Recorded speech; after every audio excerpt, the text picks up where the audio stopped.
Good morning. I'm Kirk Docker. I'm professionally curious. I ask questions for a living. And my brand of storytelling depends on me asking questions of people who don't normally appear on camera. And that may be one of the hundreds of people I've vox-popped in the street, or it might be a guy who takes pleasure out of bathing in his own feces. But what I'm here to do today is going to give you my 3 tips on how to get the juicy bits. And I guarantee if you take these back into your own life, you will find out things from people that you talk to that you probably wouldn't have found out otherwise. So, my first tip in getting juicy bits is, and it's not a very sexy tip, but it's a vital tip, it's establishing trust. And establishing trust is vital because when you interview someone, you have a lot of responsibility with people's reputation. And the more they trust you, the more they will give you. So I establish trust in 3 ways. And the first way I establish trust is by giving 100% of my focus to the person. If I meet you in the street and I'm going to interview you, then there is no one more important to me in that moment than you. Because in 5 minutes' time, I'm going to ask you when was the last time you cried, and if you don't trust me, you won't give me an honest answer. But if I give you more attention than your best mate normally gives you, that goes a long way to establishing some rapport with you. The second way I establish trust is by having a very clear intent on what I'm trying to do. So when I interviewed a 21-year-old pedophile about what is it like to live with that burden, I had to be very clear on what I wanted to achieve with that piece, be very open with him about what I wanted to do. And when you do that, it shows to him that I wasn't going to misrepresent him, I wasn't going to make fun of him, and it goes a long way to establish trust with that person. The final way I like to establish trust is through reputation. And if you are the sort of person who has a big mouth in your life, then people aren't going to tell you things. It's the same when you interview.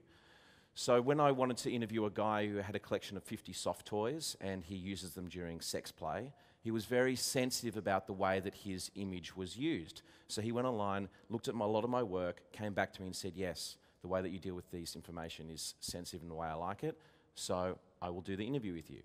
So establishing trust, I think, one, giving 100% of my focus to the person I'm going to interview is very, very important.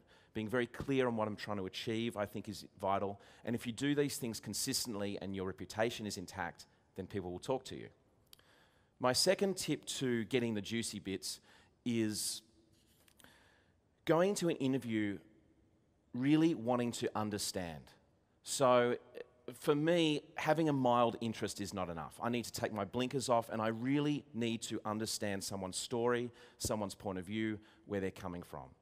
And really wanting to understand then dictates the type of questions you ask because you're coming from a place of curiosity and coming from a place where you really want to learn.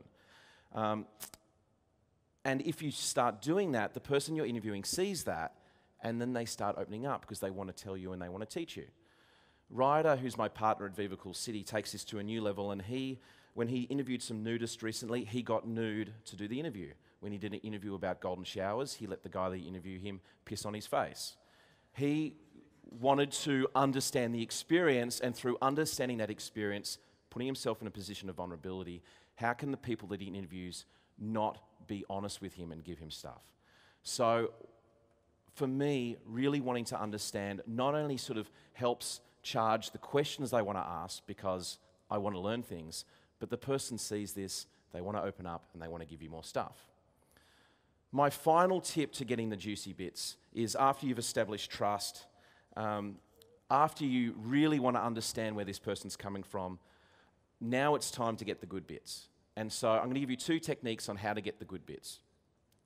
For me, the first bit is, it's really about listening with purpose. And the 2 things I'm going to talk to you about with listening with purpose is, the first thing is listening for hooks.